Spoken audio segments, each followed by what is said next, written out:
Hello and welcome. Today I'm going to take you guys through my comparison of the Saucony Endorphin Pros versus the original Nike Vaporfly 4%.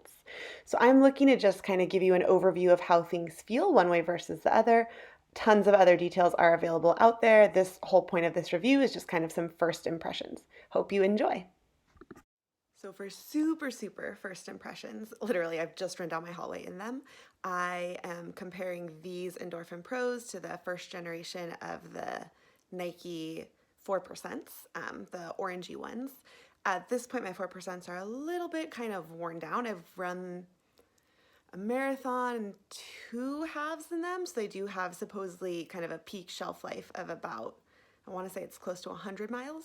And just running down the hallway when I first put the Endorphin Pros on, I can tell they already feel super springy, very similar to what I first experienced when I was putting on my Nike 4%.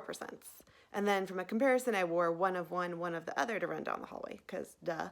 And actually, it's kind of crazy because my Nikes actually now feel much more like regular worn out shoes compared to the new Endorphin Pros. Can't wait to go on a real run. I guess I don't need to go for a run right now. Oh my gosh. Okay, so just ran like 1.36 miles, super speedy, just, going out for a casual run. Ended up running about closer to what would be in between my marathon pace and about 30 seconds slower than that, and it felt way easier than that. So again, kind of feeling more springy, feeling like it's more fun, like there's little like pogos attached to your feet.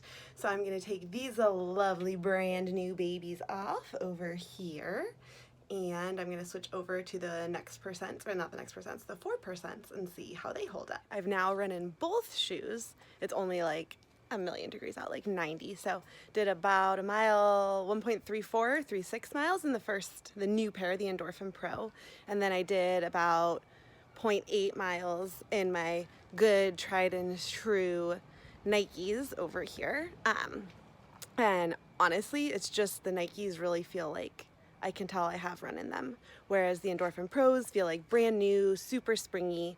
A couple other things of note, I'm gonna see here, is that it's basically just some kind of like minor construction things that I have some thoughts on. Okay, so from a construction comparison, looking more at the uppers here, the Nikes have the knit the whole way across on the original model. And at first I wasn't sure if I would like kind of not having anything more substantial on the sides. But after having done a bunch of races in them, I'm kind of used to these. Whereas over here on the Endorphin Pro, kind of more traditional upper knit. The thing that I appreciate about this is how lightweight all of it generally feels.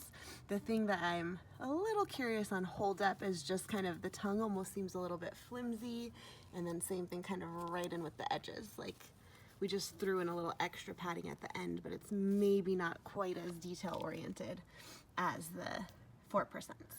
But overall, I'd say pretty comparable ride. I'm very excited that I have these, and I can't wait to actually have a chance to race or at least run fast in them.